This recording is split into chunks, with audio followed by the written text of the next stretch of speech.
Don't invest in penny stocks. That's a game that's played and lost by many, with only a few folks making it big at all. There, that's the video. Oh, so you want to know more, you say. Well, for example, why penny stocks are so popular and why people keep buying them. Or what investment techniques are foolproof and can make anyone wealthy no matter what their income. And are there penny stocks out there that even if you do invest in a foolproof way to make your money, that you might want to consider, even after hearing all of the warnings?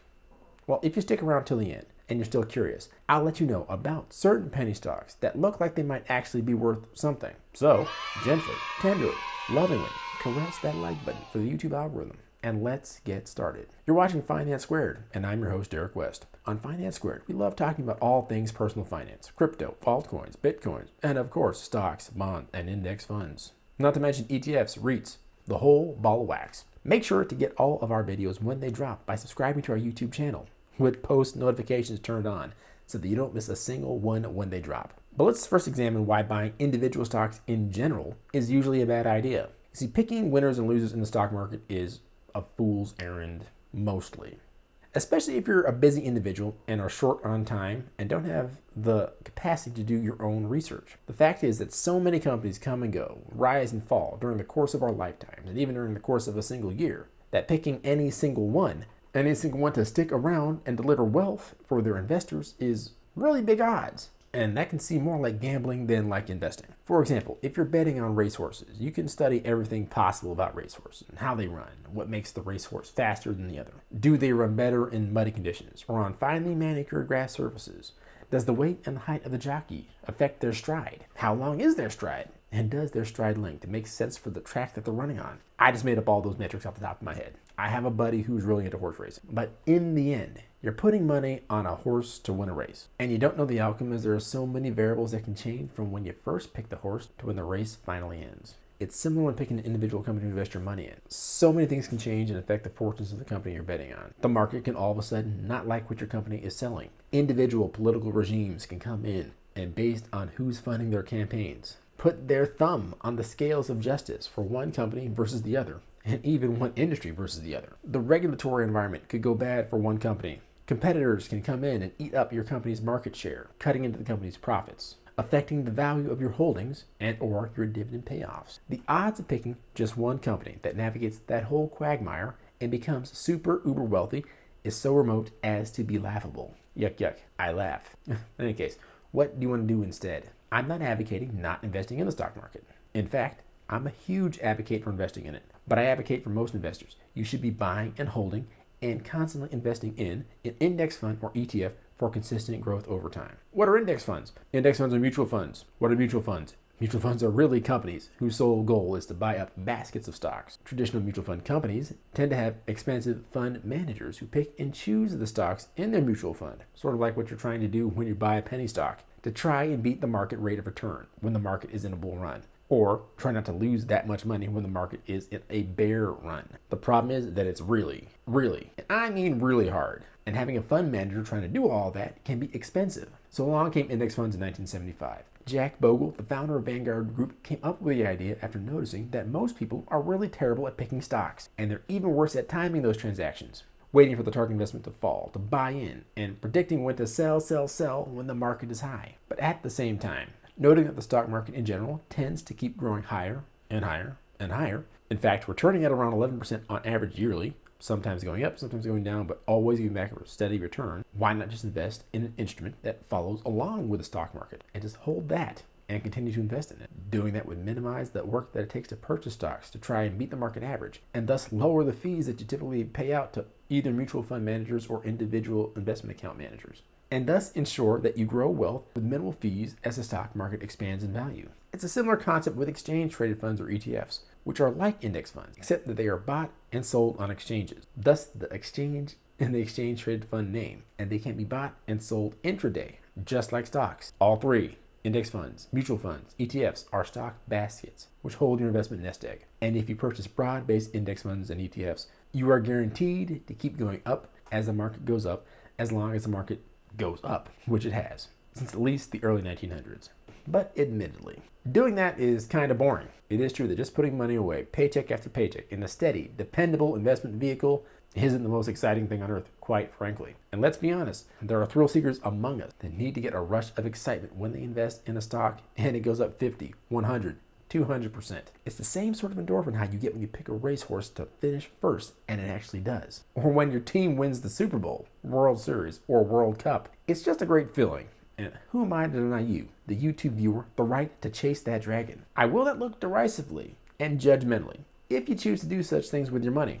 After all, and I hate to admit this, but that's how I got started out in investing. Before I realized that most of my money should go into instruments that actually appreciate over time. But nevertheless, when you do identify the stock or series of stocks that meet all the criteria that you need, you invest in it and it goes up, and it goes up the way you expect it. It can be a great feeling. But keep in mind that you'll be chasing down a ton of losers while trying to find that one winner. So make sure that you are investing with money that you can already afford to lose. Make sure that you have no outstanding debts to pay off, that you have an emergency fund that is well stocked, and that you're already invested in instruments that will most likely grow over time, like index funds, ETFs, REITs, things like that. Now, if you have all that set up, feel free to explore the land of high growth opportunity that penny stocks offer, and other more reliable stocks like small cap or high growth stocks. So which stocks should you start to look at if you're in a position to invest in them? I just realized that we're several minutes into this video, and I haven't even defined what a penny stock is. A penny stock is a small cap stock, a really small cap stock. What do I mean when I say small cap? I'm talking about small market capitalization, or the value of outstanding shares. How do you determine that? Well, you take the number of shares issued by a company and multiply that number by their current listed price to own them, and thus you have the market capitalization. So a company with 20 million shares issued outstanding, each selling at $50 a share, has a market capitalization of $1 billion.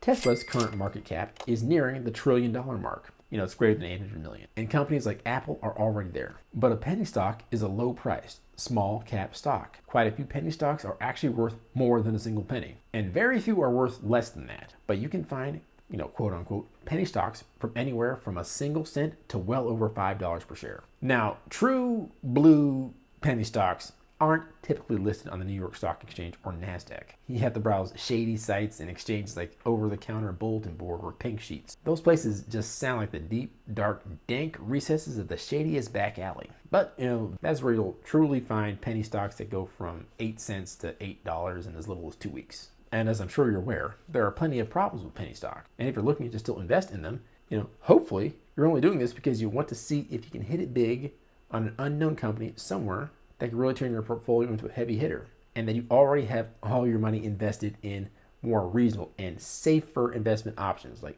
index funds and ETFs. But if you're still into this sort of thing, there are other factors you may want to consider as well. For example, penny stocks can be hard to sell. Because penny stocks trade in low volume exchanges, most cryptocurrencies trade at much higher volume than penny stocks do. And because they are traded infrequently, once you have a penny stock, it can be hard to offload it, particularly if it becomes completely worthless.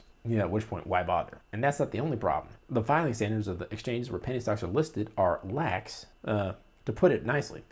Places like the aforementioned over-the-counter bulletin board or pink sheets, made famous by Wolf of Wall Street Jordan Belfort. Now, the over-the-counter bulletin board, or the OTCBB, does require all companies that are listed on it to be current with their SEC filings, but, talk about doing the bare minimum. It's so bad that if you purchase penny stocks through a broker, they are legally required to send you a document warning about the risks of penny stock ownership.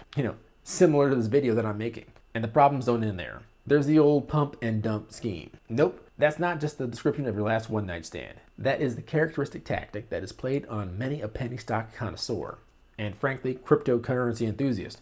That is to say that some people, either via snail mail or email or social media sites like, let's say, Wall Street Bets on Reddit, they hype up a stock to proportions that are neither justified by the company's performance or future performance. And then, once the price of the stock is through the roof, they dump the stock like a hot potato, leaving everyone who bought in as it was gaining value holding the bag. But now that you know the ugly, dark, scary underbelly of penny stocks, if you're after all of that, you're still looking to invest, how can you cash in on the potential growth that they have to offer? There are 3 things you really need to consider: their underlying business, their financials, and the footnotes. So when it comes to penny stocks, a company's underlying business is even more important than it is with exchange-traded stocks. The penny stock world is chock full of shell corporations that are legally incorporated entities, but yet and still have no operating business. That is, they provide no goods or services to their customers. And really they have no customers. To avoid getting scammed by this sort of thing, look for companies with real, sustainable business operations that you can validate are providing actual goods and services to actual people.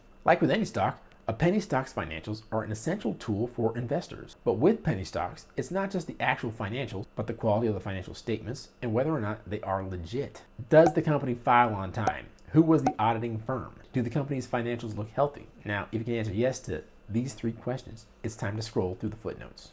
In most companies, footnotes are an oft overlooked yet very important part of their filing. And while you might be able to get away without reading, let's say, Tesla's footnotes, if you miss the footnotes for a penny stock, you're probably about to get scammed.